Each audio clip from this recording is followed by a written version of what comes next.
Hello, naitwa Dr. Majid. Karibuni tena katika darasa letu la Science Afya Podcast, na hii ni Season 3, Episode 3. Leo katika darasa letu tutakuwa tunajadili kuhusu viral infections in the respiratory system, au maambukizi ya virusi, magonjwa ya virusi katika mfumo wa upumuaji. Magonjwa ya virusi katika mfumo wa upumuaji ni kati ya magonjwa ambayo yanasababisha vifo vingi sana, yanasababisha hatari kubwa sana kwa maisha ya binadamu na afya kwa ujumla. Kwa mfano, mwaka 1918 palitokea mlipuko wa magonjwa yanayotokana na virusi na yanaitwa Spanish flu. Huu ugonjwa uliathiri karibia asilimia 33 au theluthi ya dunia ilikuwa na wagonjwa wa Spanish flu, na mpaka inakuja kufika mwisho kwa kuna takriban vifo zaidi ya milioni 100. Hasa hivyo ni vifo vingi sana kwa kurekodiwa kwa milipuko ya magonjwa duniani. Kwa hivyo watu wengi walikufa kutokana na ugonjwa huo. Baadaye kaja mafua yanaitwa Asian flu. Mafua Asian flu yalikuwa mwaka 1957, yakasababisha vifo zaidi ya milioni 2. Baadaye kaja mafua yanaitwa Hong Kong flu, ambayo ilikuwa mwaka 1968, na yakasababisha vifo zaidi ya milioni 2 kuelekea milioni 3. Na ikaenda hivyo, yakaja mafua au magonjwa ya virus yanaitwa SARS, Severe Acute Respiratory Syndrome.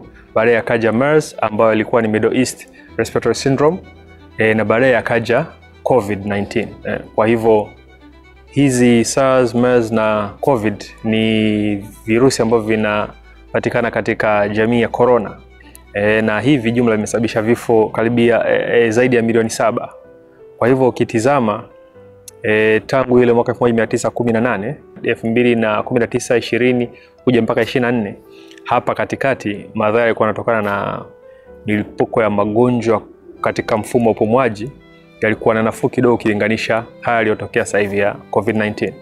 Lakini kwa ujumla hiyo inakupa picha ni namna gani magonjwa ya virusi katika mfumo wa upumuaji yamesumbua dunia, yamesumbua afya ya binadamu na mustakabali wa maisha kwa ujumla. Kwa hivyo ni magonjwa hatari sana. Japo yanatokea katika historia mara moja, baada ya muda mrefu tena yanatokea tena, baada ya mrefu yanatokea tena, lakini ikitokea milipuko kama hiyo inasababisha madhara makubwa sana kwa afya na mustakabali wa maisha kwa ujumla. Magonjwa ya virusi katika mfumo wa upumuaji vile vile kama yanavyoingia magonjwa ya bakteria, kwa virusi vinaingia kupitia pua na vinaingia mpaka kwenye njia za hewa na kufika kwenye vifuko vya upumuaji. Huko vinajiattach kwenye seli maalumu, vinaingia katika seli hizo na kuanza kuzishambulia hizo seli. Baadhi ya seli zinaharibika, baadhi ya seli zinakufa, lakini kutokana na immune response au kinga ya mwili kuanza kujibu mashambulizi hayo, basi mwili utatengeneza chemicals mbalimbali zikiwemo cytokines ambazo zitaharibu baadhi ya seli ambazo zimeshakuwa infected na virus, lakini seli zingine ambazo hazikuwa infected na virus. Lakini uharibifu huu unaongeza madhara zaidi. Kwanza kabisa mucosal membrane permeability inaongezeka na kusababisha fluid inayojitengeneza au maji yanayojitengeneza kuendelea kuvuja na kusababisha mucosal edema na pulmonary edema. Kwa hivyo ikishatokea namna hiyo, upumuaji unakuwa wa shida. Upumuaji ukiwa wa shida, ina maana kwamba hewa kuingia kutoka inakuwa ni changamoto, jambo ambalo litasababisha virusi hivyo kuendelea kushamiri na kusababisha matatizo mengi zaidi, na mwisho wa siku vitakuja kutapakaa kutoka katika mfumo wa upumuaji kwenda mifumo mingine kupitia kwenye damu, au moja kwa moja kutoka kwenye mfumo wa upumuaji kwenda kwenye mifumo mingine. Kuna aina mbalimbali ya virusi ambavyo vinasababisha matatizo katika mfumo wa upumuaji, vikiongozwa na virusi kama influenza virus, parainfluenza virus, respiratory syncytial virus, na virusi kama tulivyoona hivi virusi vya corona, vikiwemo virusi vya MERS, SARS na virusi vya COVID-19. Hivi ni viruses, hawa ni viruses ambao wanasababisha matatizo katika mfumo wa upumuaji, na wako virus wa aina nyingine.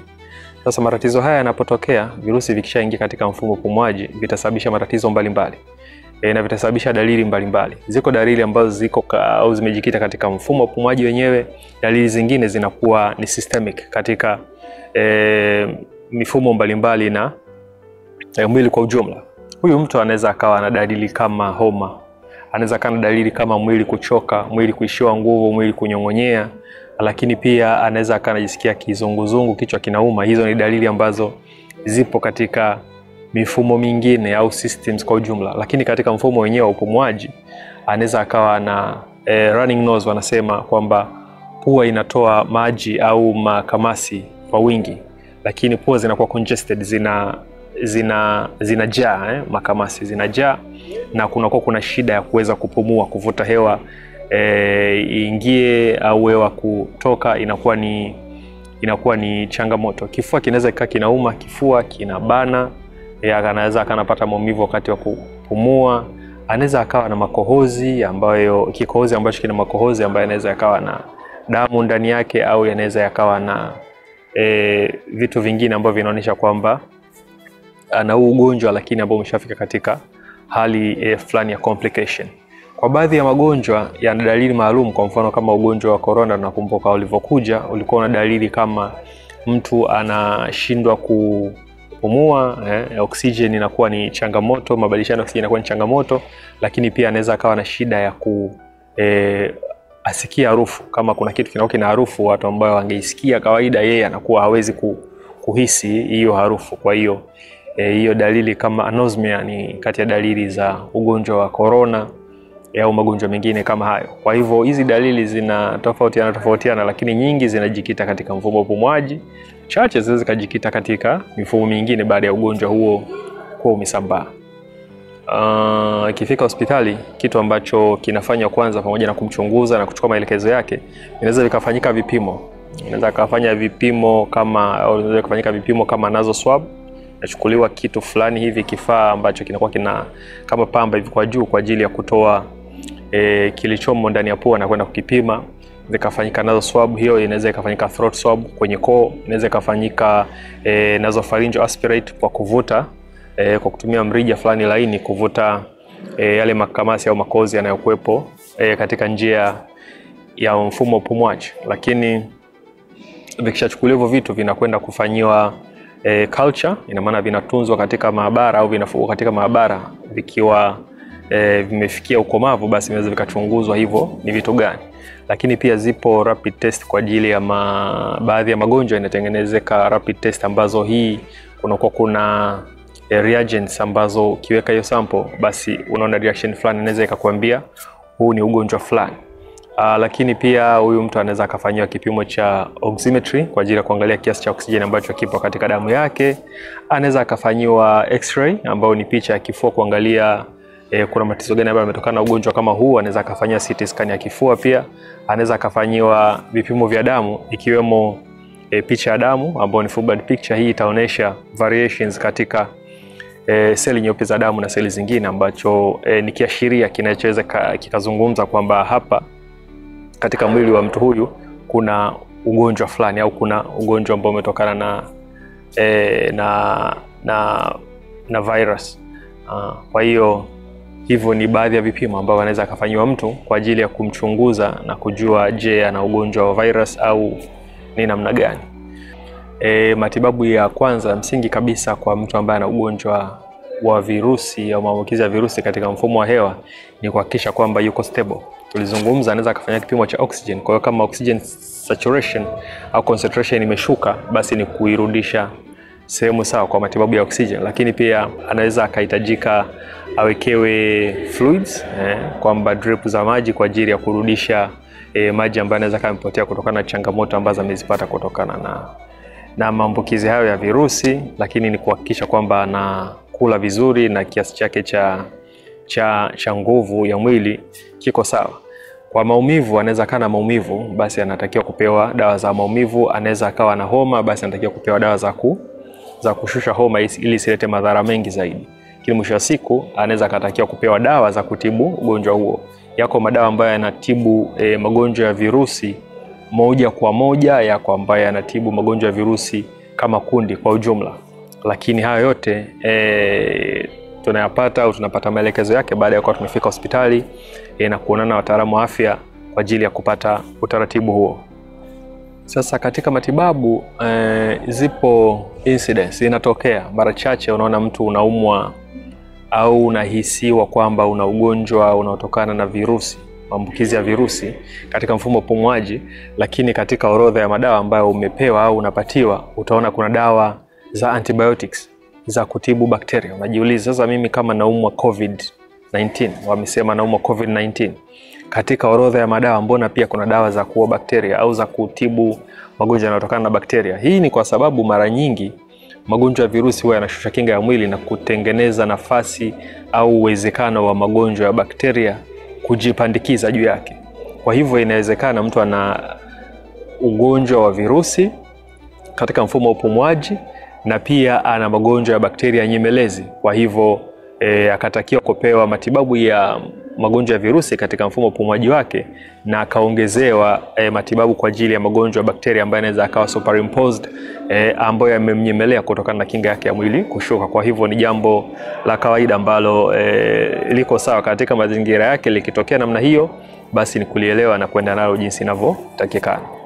Kwa kumalizia, katika magonjwa ya virusi yanayoshambulia mfumo wa upumuaji ni kinga. Tulisema tayari kwamba kinga ni bora kuliko tiba. Kwa hivyo inapotokea kwamba mtu anahisi ana dalili kama hizo, au anahisi ana ugonjwa kama huo au magonjwa katika mfumo wa upumuaji yanayotokana na virusi, ni vyema akawahi hospitali kwa ajili ya kupata ushauri wa kitaalamu katika sekta ya afya, au akapata matibabu pamoja na vipimo ambavyo vinaweza vikathibitisha ana matatizo gani ili aweze kupatiwa ufumbuzi. Lakini kabla haijafika huko kote, tunapaswa kujitahidi kwamba pale ambapo mtu anakuwa na dalili kama hizo, basi kutoa ripoti mapema kwamba huyu mtu ana dalili fulani za magonjwa katika mfumo wa upumuaji ambayo tunaona kwamba sio kawaida. Lakini pia kujitahidi kuweka social distancing, kuweka umbali fulani kati yetu pale ambapo kuna matangazo yanayoeleza kwamba hapa kuna magonjwa ya milipuko. Lakini pia kujitahidi kukaa sehemu ambazo ziko ventilated na hali ya hewa ya upumuaji imekaa sawa, kwamba kuna ventilation, hali ya hewa ya upumuaji imekaa vizuri. Kuvaa barakoa pale ambapo tunakuwa tunapata taarifa kwamba hapa ni sehemu ambapo na milipuko ya magonjwa kama hayo au milipuko kama hiyo inaweza kujitokeza. Lakini pia kujitahidi kuweka mikono safi, kujitahidi kuepusha kugusa pua na mdomo pale ambapo tunakuwa tumepewa maelekezo kama hayo. Lakini vyote hivyo vinapaswa kuambatana na utaratibu wa chanjo. Zinapotolewa chanjo kwa mfano kwa ajili ya magonjwa kama haya ambayo yanashambulia mfumo wa upumuaji kutokana na virusi, basi tunatakiwa kufuata utaratibu wa kupata chanjo. Manake hizi chanjo mara nyingi zinatolewa bure kabisa kwa ajili ya jamii. Tunapaswa kufuata utaratibu huo ili kujikinga na kuwakinga wengine. Manake mara nyingi virusi anapopata mtu mmoja chanjo na watu wengine hawajapata chanjo, inakuwa ni sawasawa na kazi bure. Inatakiwa watu wote karibia wapate chanjo kwa ajili ya kuweza kutokomeza kabisa sehemu ambazo virusi hivi vinaweza vikakaa na kujihifadhi. Basi mpaka kufikia hapo, ninatumai umejifunza mambo mengi sana kuhusu maambukizi ya virusi katika mfumo wa upumuaji au viral infections katika respiratory system. Kwa niaba ya timu nzima ambayo imeshiriki kuandaa maudhui haya na kuyakamilisha, sina la ziada zaidi ya kuwashukuru sana kwa kutufuatilia na kututizama. Tunakaribisha maswali na maoni kama yapo. Mpaka wakati mwingine, bye bye.